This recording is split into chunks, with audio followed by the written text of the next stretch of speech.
Hi everyone, welcome to our third week of online art classes. First of all, a big shout out to students who submitted the texture hand drawing and master check on time. This is a reminder that all tasks are due on Friday by noon. Just want to be sharing some glows and grows from last week's project. Just to start off with some glows, some really creative drawing. I was super impressed to see students helping one another with answering questions on the chat on where to be finding Google Classroom links, and also being very respectful and staying muted in the live session for the most part. Students were really good about that, so well done. Some grows, so things we can definitely be working on. So combined 6th and 7th grade average of 75% for our master check. I know that we can definitely be doing better than that. There are still lots of students who are missing assignments. So if you have a missing in your grade book, that means that you are most likely not going to be passing this class. You need to be keeping up to date with your assignments. Students turning in blank files on Google Classroom. Now, just because you turn in something doesn't mean that you're getting credit for it if there is no work attached. Students not following instructions on how to submit work.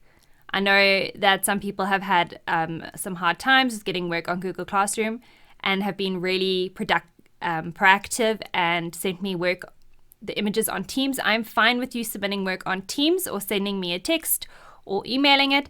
The big thing is make sure that I am responding to you so that I am marking it off on my paper that you have submitted your work. Some really fun examples of our texture drawings. So shout out to these students. Got Kevin and Jonathan and Jocelyn's here. Desiree, she did too, so shout out to her. Shout out to Serenity.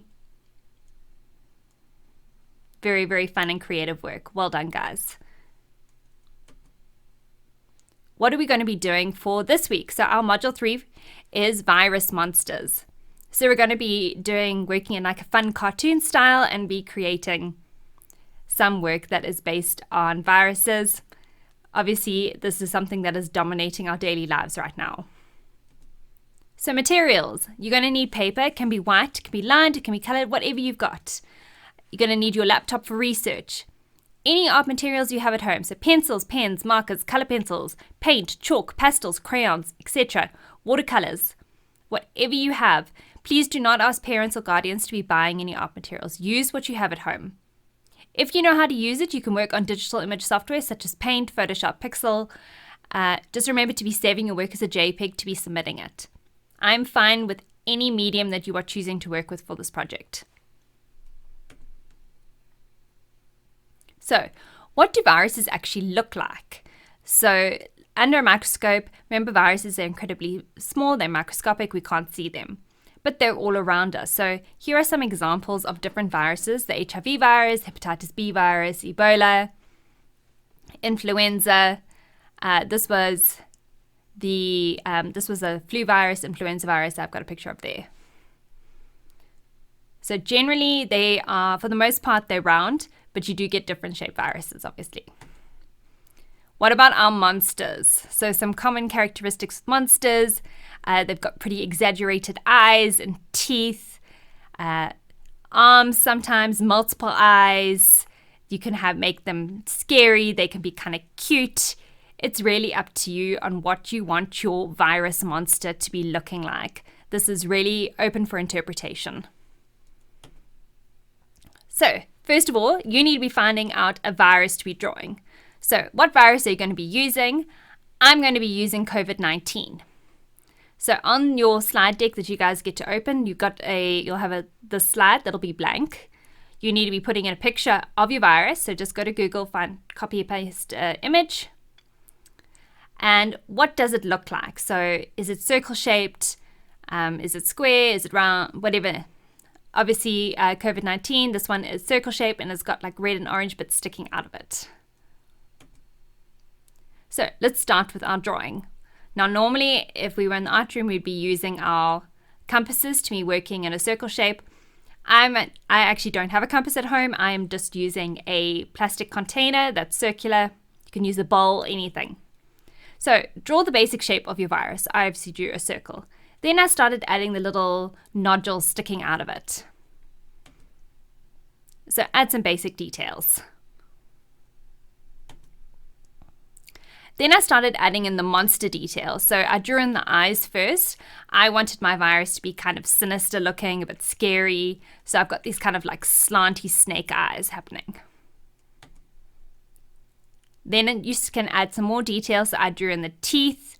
Like I said, I wanted my personality of my COVID monster to be kind of sneaky. I feel like it is a very sneaky virus. We're not sure who's got it.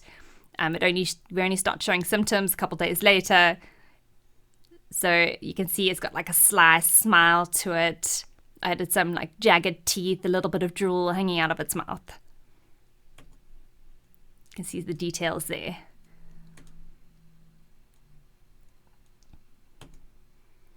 Big thing, guys, is don't be scared to be adding details. So get creative with it. Now, I had colored pencils at home.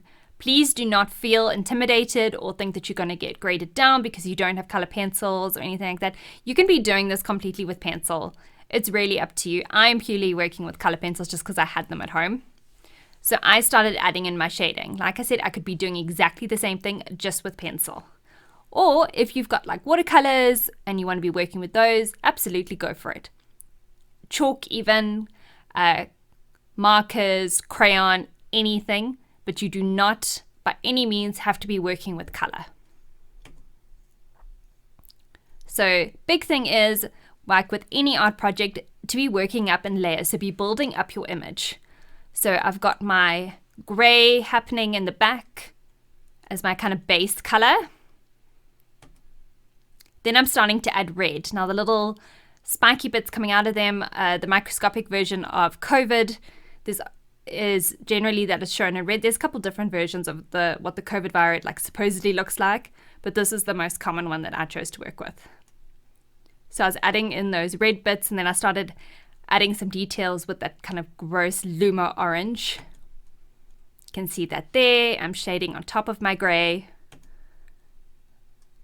Could be building it up. You can see along here to try get that building up that sense of form. Remember, shape is 2-dimensional, form is 3-dimensional, so I'm building up to make it look like it's 3-dimensional in shape through my use of value and tone. Now I'm very lucky. I obviously am an art teacher and I'm an artist myself, so I've got materials, and I was working with a fine liner, so I was going over it with my fine liners here just to kind of bring a little bit of emphasis onto it. Again, please don't feel intimidated or feel like you have to be doing this. You can be achieving very much the same thing just with a pencil. Big thing is bringing out those details. So working with a darker pencil, you could be doing the same thing. What I'm doing with the pencil is to be kind of like doing that final layer on top. You can be seeing like the fine details. That's just a close-up of my work with the details. Now, obviously, I want it to be kind of like cartoony, so I'm not kind of going realistic here. So there we go. There is my COVID monster. And you can see it next to what the scientific version of what the COVID virus supposedly looks like underneath the microscope.